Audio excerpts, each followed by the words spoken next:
Jon Jones, in a recent back and forth with Daniel Cormier, revealed that he's planning on retiring in the next 2 years. Jon Jones recently responded to Daniel Cormier saying that he's not the GOAT. He posted this on his Twitter saying, "Getting back up after being knocked down is a very hard thing to do. It's easy to quit and just talk from the sidelines. DC has absolutely no leverage to talk about who's going to be the GOAT or not.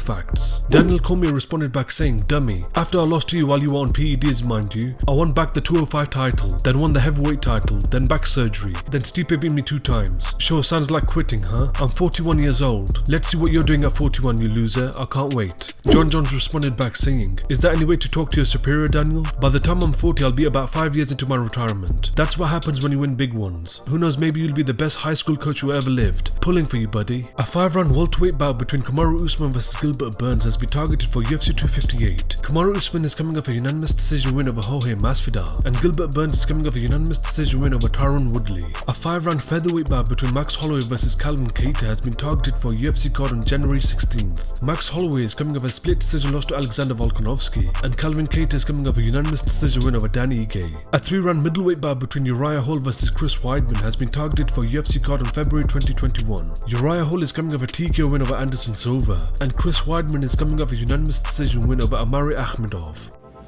Already on the mend here, guys. You, the PI, really helping me out.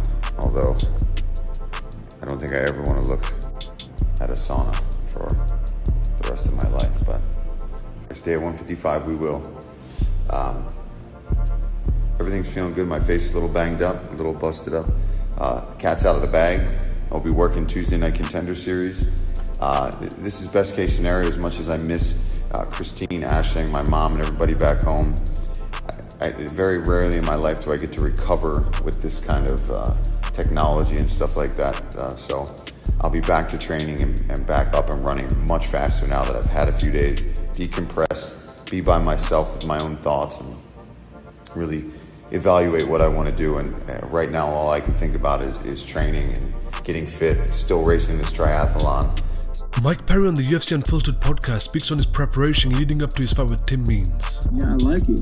It's been moving that way. And I mean, I feel like no matter the competition, it was, I was going to make people come after me. I know how to play tag. So, you know, we'll see. And then if they want to wait too long, you know, I can't wait too long. I'll get it popping in there.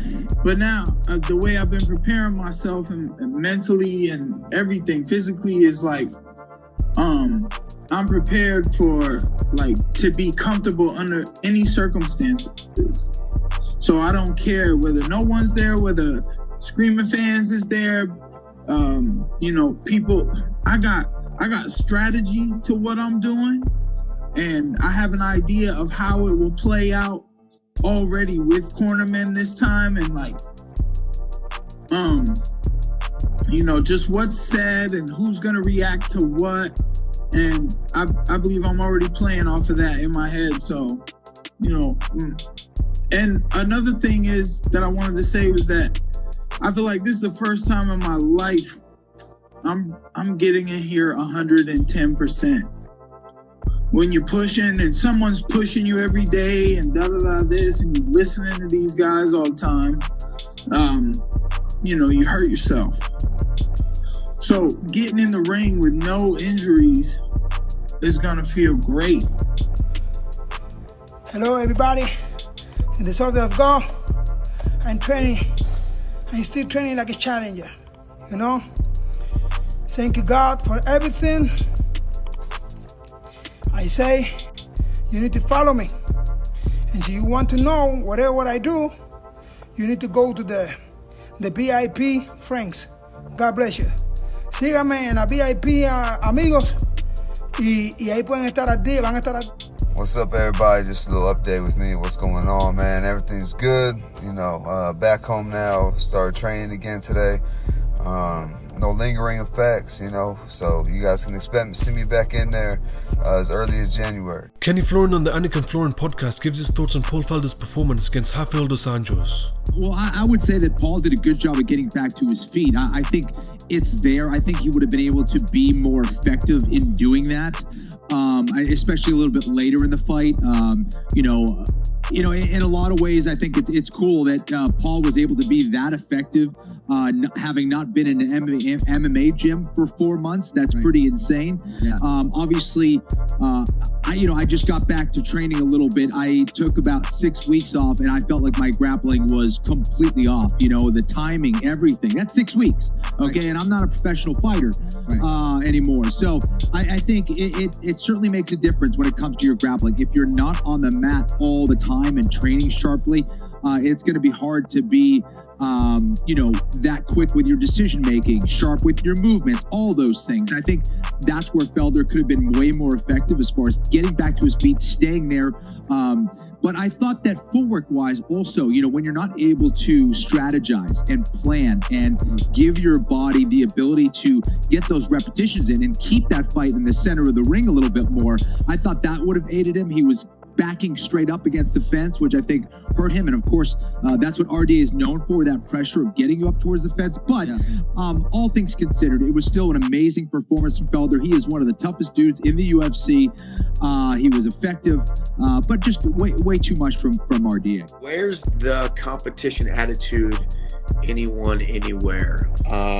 I think you're kind of calling me out for saying anyone, anywhere. So first of all, it's kind of like saying I'll fight anyone, anywhere. Let's be honest. I already have plans, boys and girls. There's already a plan set in motion. Just someone needs when you have a plan and you're moving forward, you don't just, whenever you look to your left and there's a dog barking, you don't go chase that dog. Or you look to your right and you see a squirrel, you don't just go over and pet the squirrel.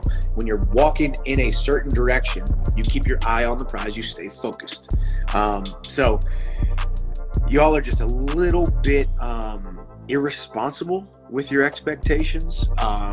Be a little bit patient.